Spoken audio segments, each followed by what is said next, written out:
What happens when a proud Texas rancher finally gets pushed too far? One HOA board member thought she could bulldoze through his land until his hidden trap turned the tables. Roland Keaton had lived his whole life on that land in Weatherford, Texas. His ranch wasn't just property. It was blood, sweat, and years of hard work passed down from his father and grandfather. That's why every time his gate got shoved open and his dirt road torn up by the same silver SUV, it burned deeper than most folks could imagine. And the worst part? He knew exactly who was behind the wheel. Judith Cranford, 52 years old, an HOA board member from that freshly built subdivision down the road where every house looked the same. To her, Roland's ranch was nothing more than an inconvenient obstacle standing between her and the highway. To him, it was sacred ground. And every time she forced her way through that gate, it wasn't just trespassing. It was disrespect. The first time Roland caught her, he was out fixing a water trough in the back pasture. He heard gravel crunching where no gravel should have been, and when he came around the barn, there she was, her Lexus creeping past like it belonged there. He flagged her down. "Ma'am, this here's private land," Roland said, tipping his hat out of habit more than politeness. Judith rolled her window down just enough to talk, her sunglasses reflecting back the sun. "I know, Roland. I'm just cutting through. Saves me 15 minutes and it doesn't hurt anybody." Roland clenched his jaw. "It hurts me. This road wasn't built for your car. It's mine, and I don't want folks running through it." Judith's lips curled into something between a smile and a sneer. "Don't be so dramatic. It's just a road." Then she eased the SUV forward, leaving Roland coughing in her dust. That moment stuck. It wasn't the trespass itself that rattled him most. It was the way she looked at him, like he was some stubborn old man clinging to rules nobody cared about anymore. Over the next few weeks, the problem only got worse. Roland found tire tracks across his pasture road nearly every other day. Sometimes when he fixed the gate, he'd find it bent or forced open the very next morning. He replaced the latch twice, welded new hinges, even added a heavy padlock. Nothing stopped her. He tried reasoning. He printed notices and left them on her windshield at the subdivision parking lot. He showed her the Texas property law codes, highlighted and underlined, but Judith barely read them before tossing them aside. He even sent an email to the HOA board with drone footage of her car driving through his land, kicking up dust. The reply he got back was almost insulting. "The board has reviewed your complaint and finds no action necessary at this time." It was like shouting into the wind. Judith had influence. And Roland? He was just the rancher down the road. Things reached a breaking point one afternoon at the Weatherford feed store. Roland was buying cattle cubes when he overheard Judith's voice from 2 aisles over. "He's wasting his time," she said loudly to another neighbor. "That old man thinks a gate is going to stop me. Please, I've been driving through there for months. What's he going to do? Chase me down on horseback?" The neighbor chuckled awkwardly, and Roland's chest tightened. That wasn't just trespassing anymore. That was bragging. Public humiliation. When he confronted her outside the store, Judith didn't back down. "You think people around here respect you for guarding a pile of dirt and barbed wire?" she asked, tilting her head. "You should be grateful someone even wants to drive through this place. Half the time, it looks abandoned." Roland's face heated. "You've got some nerve. This land fed my family for 3 generations. You treat it like a shortcut, but it's my home." Judith smirked, climbed into her SUV, and without another word, drove off. That night, Roland sat on his porch, staring out at the gate under the glow of the porch light. His hands were calloused, his back ached, but what weighed heavier than anything was the thought of his father, the man who had built that very fence with his bare hands. If he could see it now, strangers tearing through like it was nothing, what would he say? Roland tapped his boot against the wooden porch boards, the anger rising in his chest like fire. He had tried letters. He had tried reason. He had tried patience, but none of it mattered. Judith Cranford wasn't listening. But when someone refuses to hear words, sometimes the only language left is action. The next morning, Roland decided he wasn't going to let Judith keep thinking she could walk all over him. He saddled up his old pickup, the one his dad had passed down, and drove straight over to the subdivision where she lived. It was early, just after sunrise, and sprinklers were spitting water over identical front lawns. Every driveway gleamed with polished SUVs and freshly washed sedans. The place looked like it had been stamped out of a mold, and Roland felt out of place with his dusty boots and truck coated in ranch dirt. He parked a few houses down and waited. Sure enough, Judith's silver Lexus backed out right on schedule. She eased onto the street, sunglasses on even though the sun had barely crested the rooftops. Roland pulled forward and blocked her path before she could leave the neighborhood. Judith rolled her window down halfway, annoyance painted across her face. "Roland, what on earth are you doing here?" He leaned out the window. "We need to talk. Not out on my land, right here, where your neighbors can hear if they care to." Her lips tightened. "You're embarrassing yourself." "I'm not the one breaking the law," he fired back. "Judith, I've asked you, I've shown you proof, I've even taken it to your HOA. Still, you keep cutting through my ranch." "Why?" She laughed softly, like he'd asked the most ridiculous question. "Because it's faster. And because nothing you do is going to stop me." Roland's knuckles turned white on the steering wheel. "You think this is a game, but this is my land. It's not up for debate. You can drive the extra 15 minutes like everybody else." Her eyes flicked past him, noticing a couple walking their dog down the sidewalk, watching the exchange. Judith leaned back in her seat, voice smooth and practiced. "Roland, you're making a mountain out of a molehill. People are already saying you're unstable. You want to be remembered as the angry old rancher screaming about tire tracks?" Roland's jaw worked, but he kept his voice steady. "No, I want to be remembered as the man who stood his ground." Judith held his stare for a long moment, then smiled faintly. "Good luck with that." She put the car in reverse, swung around his truck, and drove off without another word. Later that week, Roland spotted her again. Same silver SUV, same dirt road, same smug attitude. He walked out from the barn, waving both arms. She slowed just enough to roll her window down. "I told you to stop," he said firmly. "And I told you I'm not hurting anything," she replied, smirking. "You're tearing up the road. My cattle spook when you speed through. You break that gate one more time, and I'm sending the bill to you." Judith tilted her head. "Send whatever bill you want. My HOA will laugh it off. Do you really think anyone's going to take your side against me?" Roland stepped closer, close enough to see his own reflection in her glasses. "Lady, one day you're going to push too far," she chuckled, pressed the gas, and the Lexus lurched forward, spraying gravel at his boots as she disappeared down the path. That night, Roland typed out another email.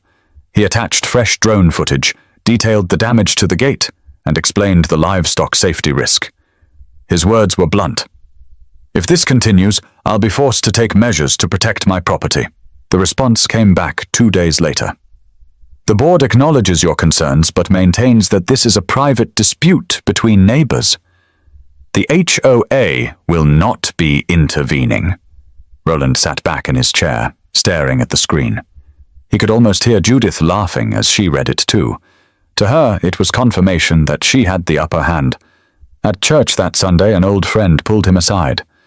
"Roland, I heard Judith talking at the gas station. She says you're chasing her down like a madman. Folks are starting to wonder if you're losing it." Roland swallowed hard. "She's turning this around, making me the villain," his friend sighed. "I know, but she's got connections. You don't." Roland shook his head. "Doesn't matter. My land is my land. I won't let her keep walking over me." He left service that day with more weight on his shoulders than he'd brought in. Everywhere he turned, Judith was spreading her version of the story, and every time he looked out at his gate, bent just a little more, scarred from being rammed open, the anger pressed deeper into his bones.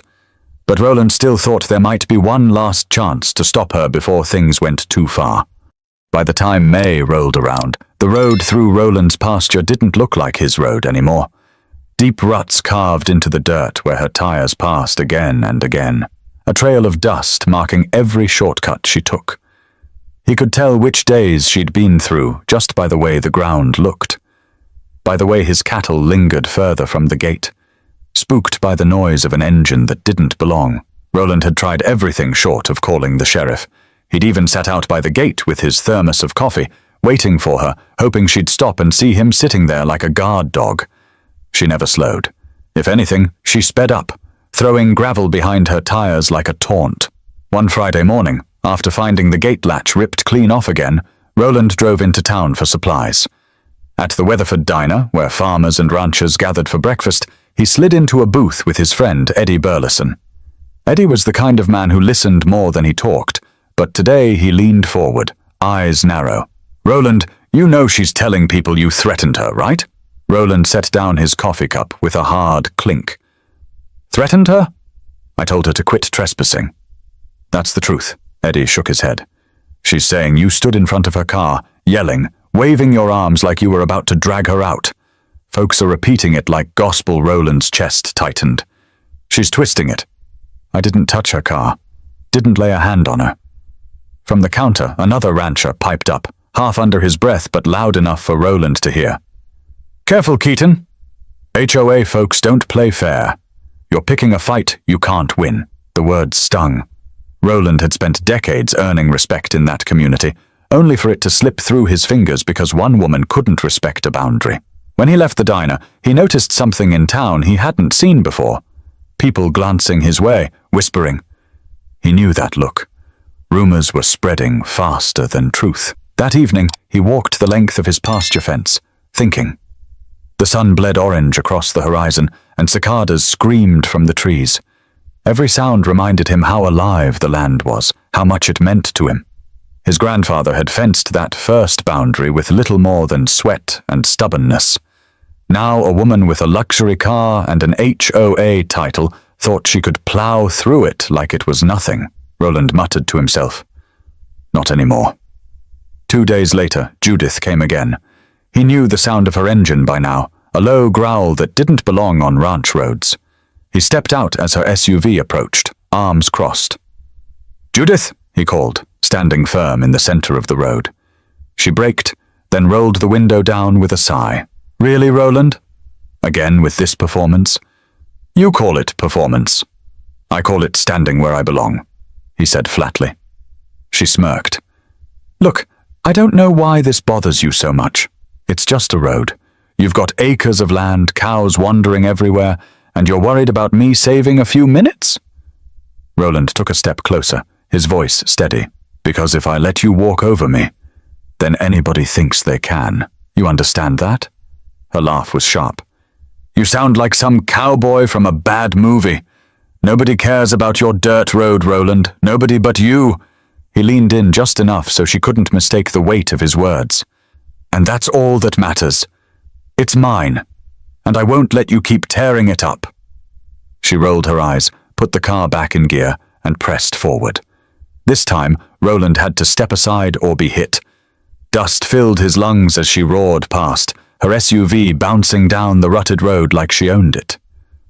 Later that night, Roland sat at his kitchen table, papers scattered in front of him. Every incident, every photo, every clip of drone footage, he'd been documenting everything. He thought about marching it all to the sheriff's office, but something in his gut told him it would fall flat. Judith's influence ran deeper than he wanted to admit. The next week, word spread even further.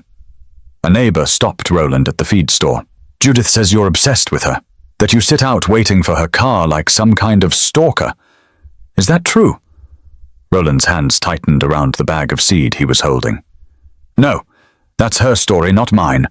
I sit out waiting because she keeps breaking my gate. That's all," the neighbor shrugged. "People are starting to wonder is all." By the time Roland got back to the ranch, he felt the shift in the air. His reputation wasn't just at stake. It was being chipped away piece by piece. Judith wasn't just trespassing anymore. She was dragging his name through the mud. Standing by the gate, Roland touched the twisted latch one more time. The anger wasn't just simmering anymore. It was boiling over. But anger alone wouldn't fix this. Roland knew he had to take the next step, one she would never see coming.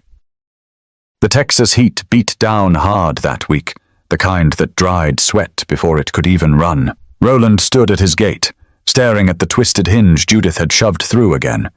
He had fixed it 3 times in as many weeks, and each time her SUV had come back like clockwork. He kicked the dirt, frustration burning hot in his chest. "Enough's enough," he muttered, voice low but steady. That night, sitting at his kitchen table with the old lamp flickering above, Roland spread out photographs of the damage. He laid them in a row like evidence on a lawyer's desk. Bent hinges, broken latches, tire ruts gouging the road deeper and deeper.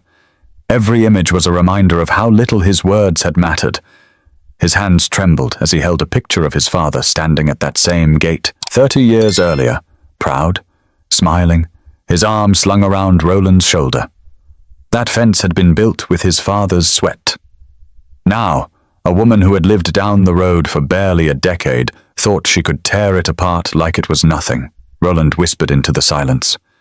"I won't let her erase what he built." The next day, he tried one more time to reason with her. He waited by the road until her SUV came rolling up, sun glinting off the polished hood. He stepped into her path and raised his hand. Judith braked reluctantly, rolling the window down with that same expression, half smug, half bored. "What is it now, Roland? Another lecture?" He leaned in slightly, voice firm but calm. "I'm not asking any more. I'm telling you, stay off my land." She laughed, shaking her head. "You don't get it, do you? You can fix that gate 100 times and I'll still get through. It's faster, it's easier, and no one cares but you. Why waste your energy?" Roland's teeth clenched. "Because this land matters. My family built it, and I won't stand by while you tear it apart." Her smile widened. "Then maybe you should sell." "Sounds like too much trouble for you." Roland's eyes hardened. "I'll never sell." She leaned back, eyes hidden behind dark lenses. "Suit yourself." Then she hit the gas, forcing the gate open once more. Roland stood there, dust swirling around him, the echo of her engine fading into the distance. His hands shook, not from fear, but from the rage boiling inside. That evening, he drove into Weatherford and stopped at a feed store where an old ranch buddy, Tom Granger, was stacking bags of grain. Roland pulled him aside. "Tom," he said quietly, "what would you do if someone kept tearing through your land?" Same person. Over and over. "No respect for anything you said?" Tom scratched his beard. "I'd call the sheriff, I reckon. I thought about it, but she's got folks on her side. They'd turn it into me harassing her." Tom frowned. "Then you build something she can't push through. You make it hurt her wallet to even try." Those words stuck. That night, Roland sat on the porch long after the sun went down, the air thick with the smell of mesquite smoke. He stared at the gate under the pale moonlight, thinking about all the times it had been pushed, bent, broken. He thought about his father's voice telling him to protect what's his. He thought about Judith's smirk at the rodeo, the way people laughed behind his back. The anger in his chest settled into something sharper, colder. Resolve. Roland stood, went inside, and pulled out a notebook. He began sketching. Reinforced steel beams for the gate, hidden supports that couldn't be rammed loose. And something else. A line of tire spikes, disguised beneath gravel, invisible until it was too late. As the pencil scratched across the page, his hand steadied. He wasn't just reacting anymore. He was planning. By dawn, the decision was made. He would protect his land in a way she couldn't laugh off.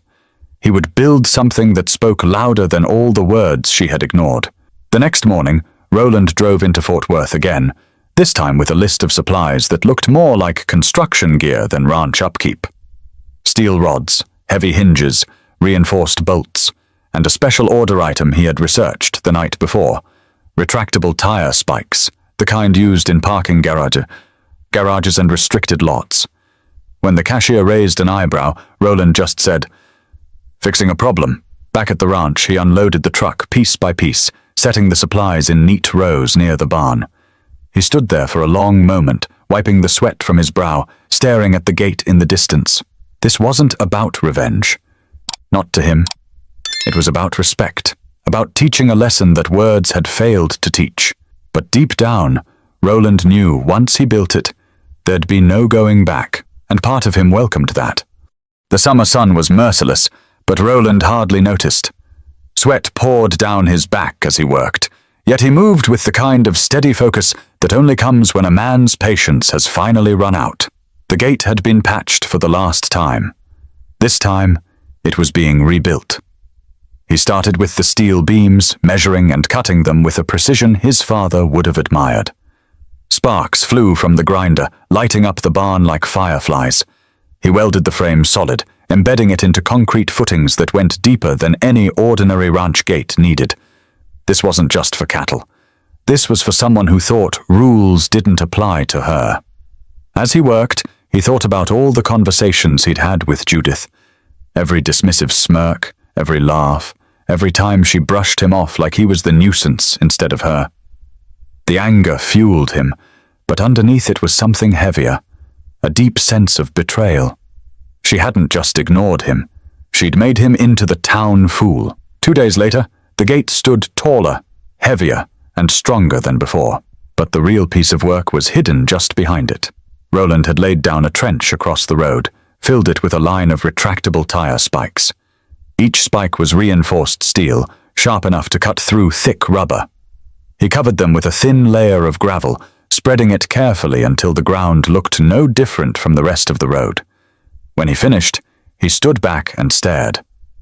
To the naked eye, it was just a dirt path. Only Roland knew the danger that lay beneath. That evening, his friend Eddie stopped by to drop off a spare part for the tractor. Eddie leaned against his truck, squinting at the new gate.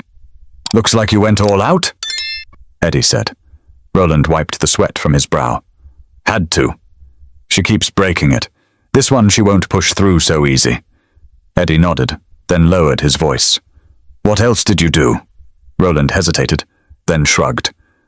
"Let's just say if she tries again, she won't be driving far." Eddie frowned. "You're playing with fire, Roland. If something happens to her..." "She's been warned," Roland cut in. "Over and over. I'm not setting out to hurt her, just her car. Make her think twice before she treats my land like a shortcut." Eddie studied him for a long moment, then sighed. "Just be careful. Folks around here already think you're the problem." Roland's jaw tightened. "They'll see the truth soon enough." For the next few days, Roland kept a watchful eye from his porch. The new gate gleamed in the sun, solid and imposing. He knew it wouldn't take long before Judith tried again. She was too stubborn, too proud to let it go, and he was right. On the 4th day, just before dusk, he heard it, the low growl of her Lexus engine coming down the road. His pulse quickened. He stood, set his coffee aside, and leaned on the porch railing, watching. Her SUV slowed at the gate, like always. She nudged the bumper forward, pressing against the steel. Only this time, the gate didn't give. She backed up, hit it harder, the sound echoing across the pasture. Still, it held. Roland's lips pressed into a thin line. She wasn't going to stop. He could see it in the way the vehicle revved, the way she jerked the wheel, determined to force her way through. Finally, the gate creaked open just enough for her to push past. Her SUV rolled forward, tires crunching over the gravel covering the trap. Roland held his breath. For a moment, nothing happened. Then came the hiss. A sharp, violent sound followed by the thud of rubber tearing apart. One tire, then another.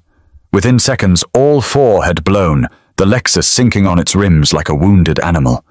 The sound echoed across the field.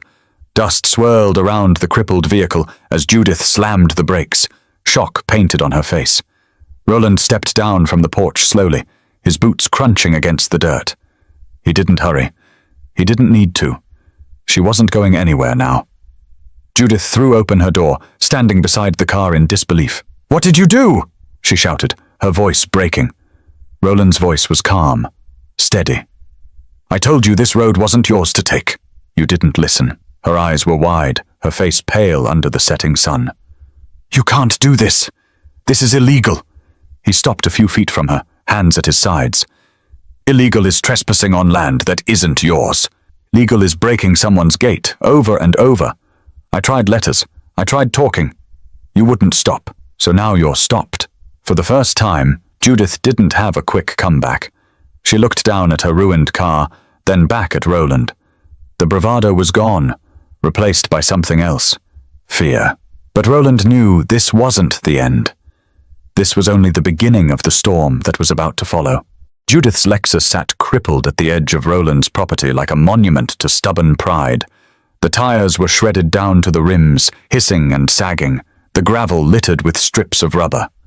Roland stood there in the fading daylight, watching Judith pace in the dirt beside her ruined SUV. Her voice cut through the stillness. "You'll regret this, Roland. Do you hear me? I'll have your ranch in court so fast, you won't know what hit you." Roland didn't flinch. His face was steady, calm. "You trespassed, Judith, over and over.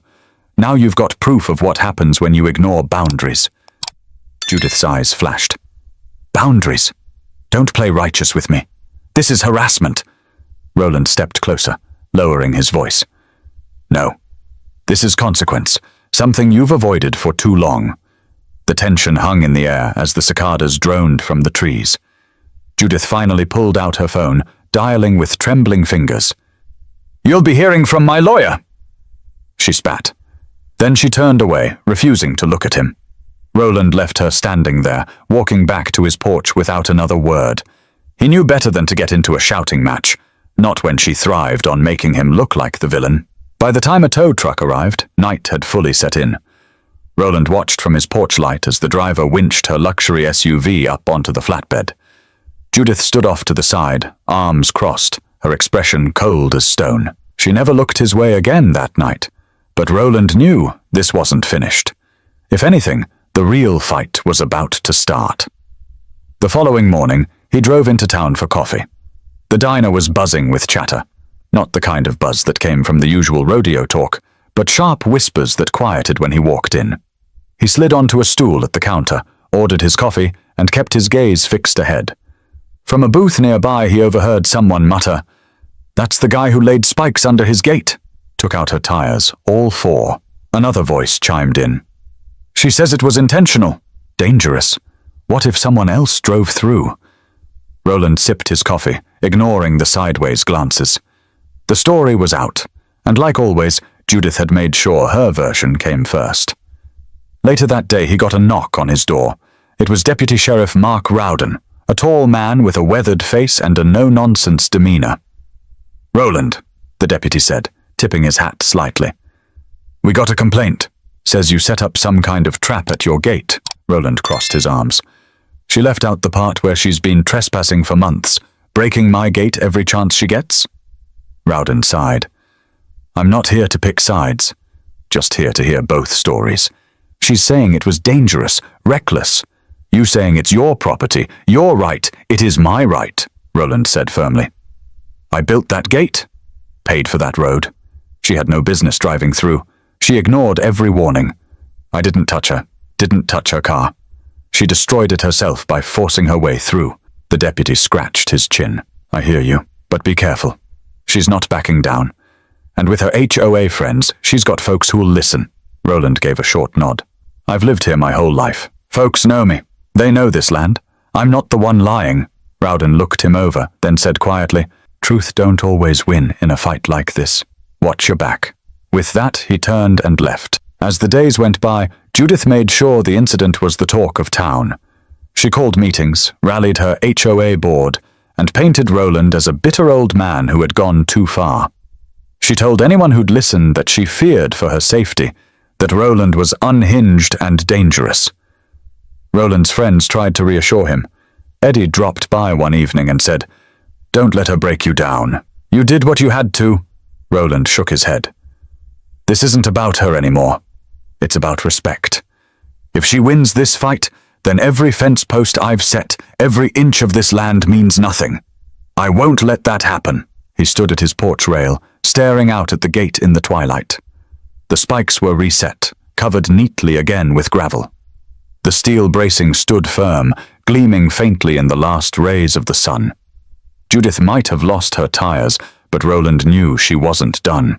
She was too proud, too vindictive. She would come back. Maybe with words, maybe with lawsuits, maybe with more. But Roland was ready. For the first time in months, he wasn't the one chasing the problem. He was waiting for it. It didn't take long. Just as Roland expected, Judith came back. Not with an apology, not with humility, but with more fire than ever. It was a Wednesday evening when he heard the sound of her SUV creeping up the county road. The replacement set of tires glistened, fresh from the shop, and she drove slower this time, cautious but determined. Roland sat on the porch, arms crossed, waiting. She stopped in front of the gate and got out, slamming the door harder than she needed to. Her heels sank slightly into the dirt, but she didn't care. She marched straight toward the fence line, her voice sharp. "Roland Keaton! You think you're clever, don't you?" Roland stood, walking down the steps to meet her halfway. His boots crunched against the gravel, slow and steady. "I think I'm tired of being ignored." She planted her hands on her hips. "You could have killed me with those spikes." He shook his head. "They weren't meant for you. They were meant for anyone who thought they could force their way through my land. You just happened to be the one who kept doing it." Her laugh was bitter, mocking. "You think the law is going to see it that way? I've already spoken with my attorney. You'll be lucky if they don't fine you into the ground." Roland's voice didn't rise. It didn't need to. "I don't care how many lawyers you call. You broke through my gate. You broke the law.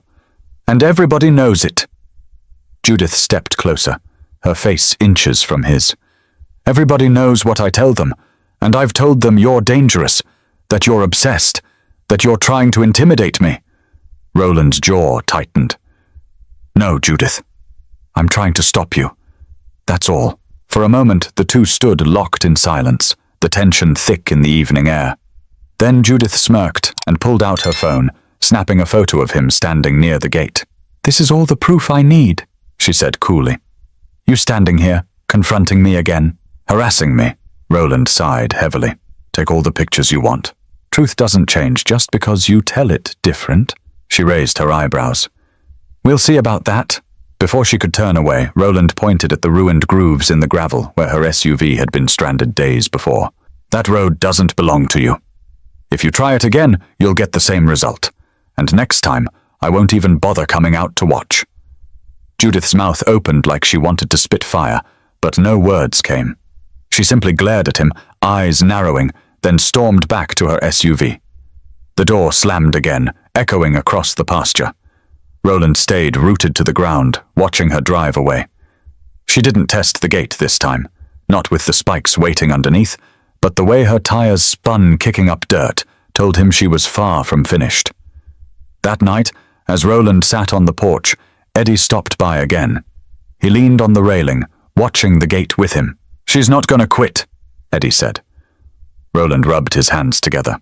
"No, she's too proud. But neither am I." Eddie gave him a side glance. "What happens if she pushes harder?" "Court case.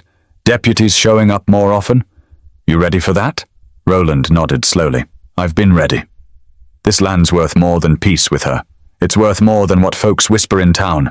If I don't stand up now, then it's like my father's work meant nothing." Eddie sighed, shaking his head.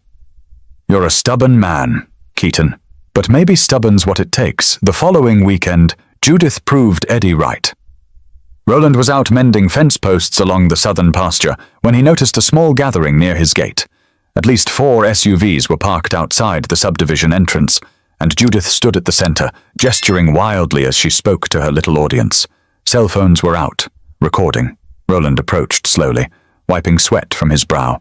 "What's all this?" he asked, voice even.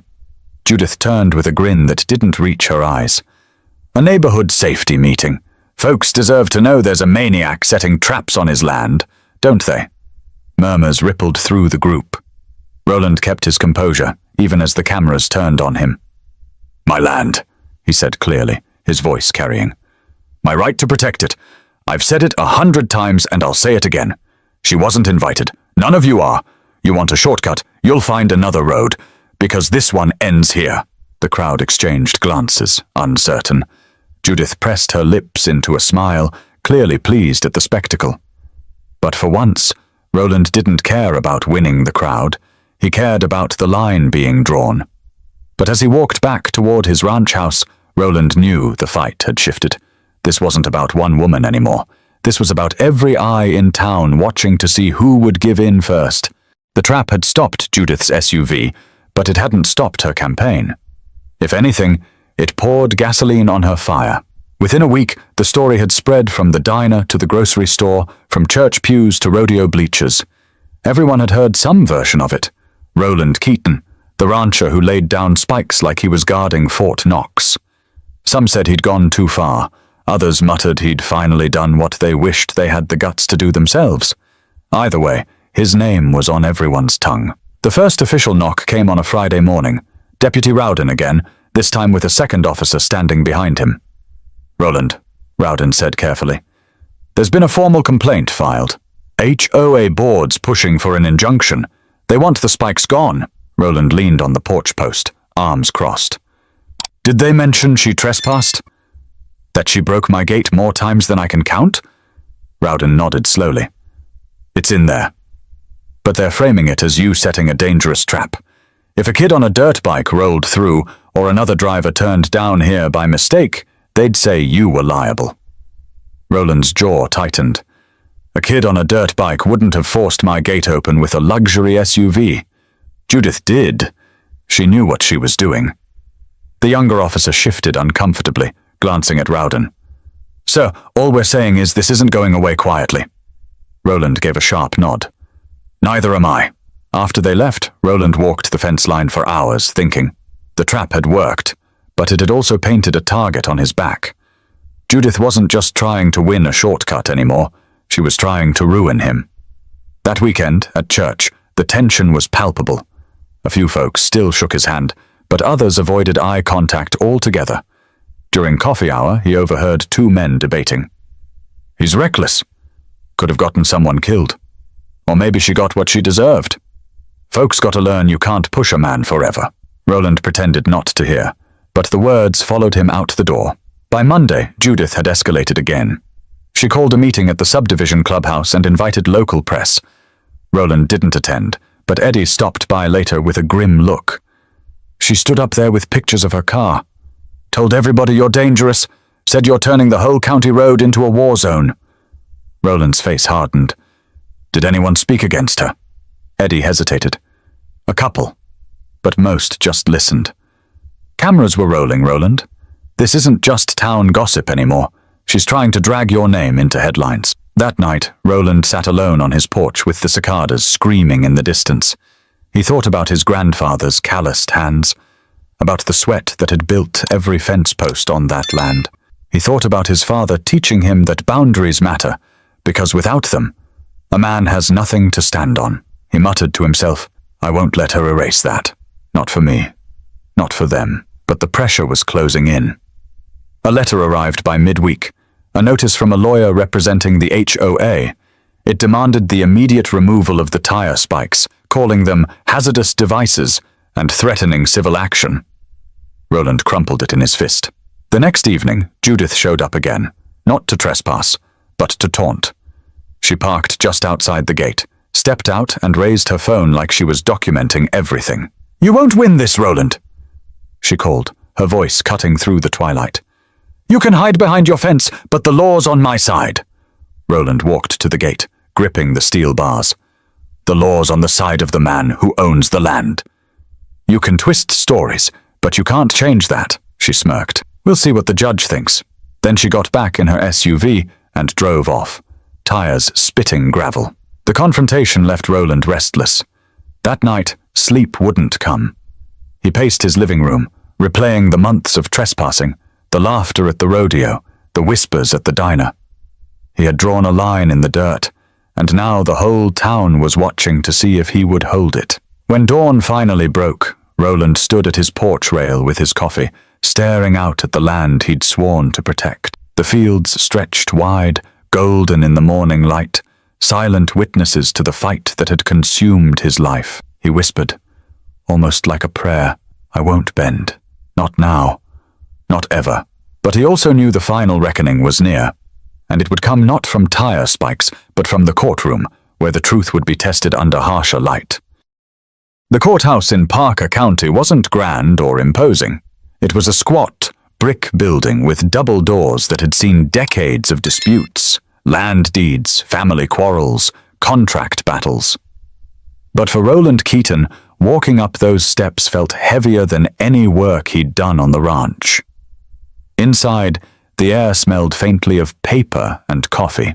Judith was already there, sitting tall at a table with her lawyer in a sharp grey suit.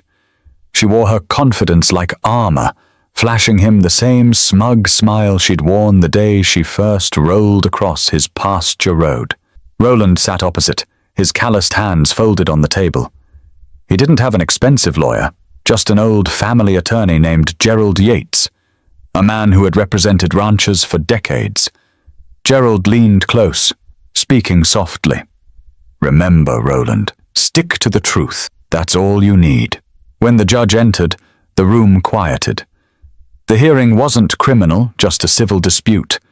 But to Roland, it felt like a fight for his family's name. Judith's lawyer stood first, voice smooth and polished. "Your Honor, what we have here is reckless endangerment. My client was subjected to a deliberately hidden hazard, tire spikes, placed by Mr. Keaton.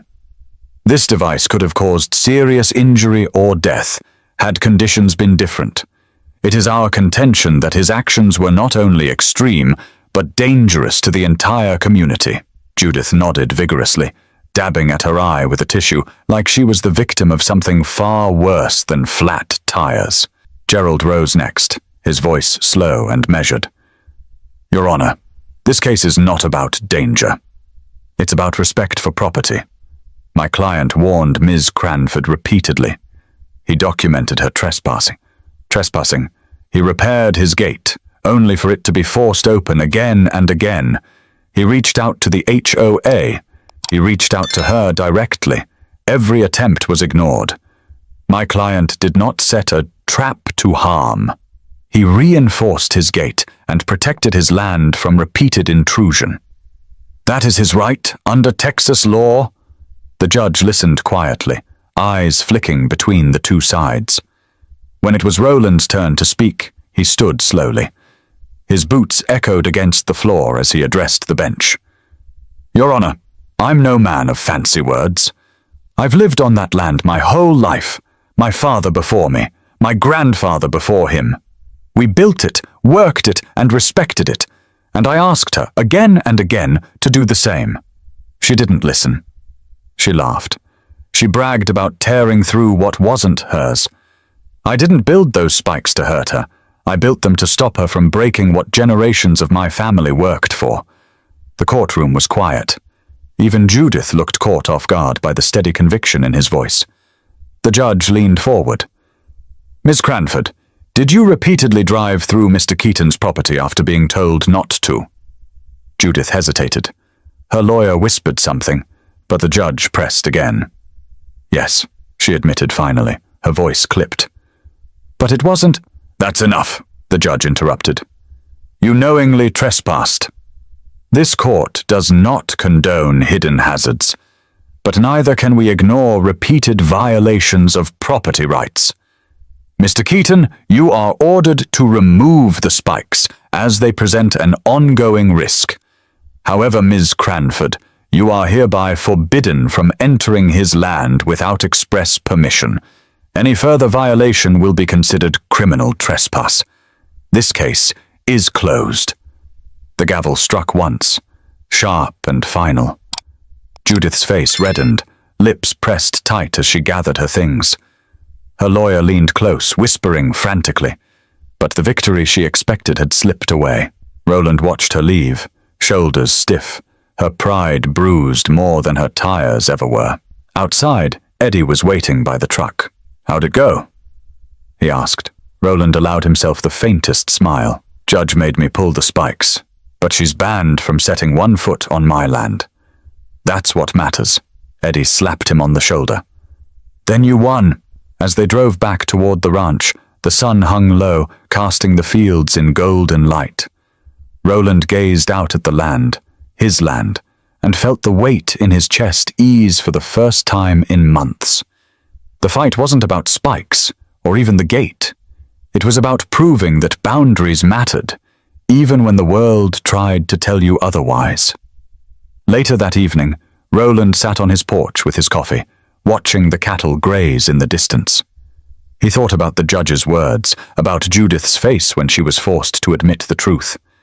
And he thought about his father, who'd taught him that a man's worth was measured by the lines he refused to let others cross. He raised his cup slightly, as if in a quiet toast. "We kept it, Dad. We kept it ours." The cicadas sang their nightly chorus, and the land stretched out wide and untouchable once again. Respect wasn't given freely. It was earned, and sometimes it had to be fought for. Roland had learned the hard way, but he hadn't bent, and he hadn't broken.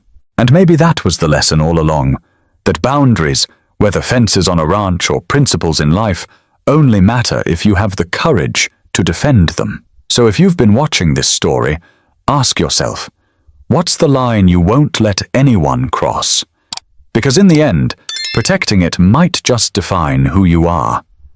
Don't forget to subscribe for more stories that make us think, challenge us, and remind us of the power of standing firm.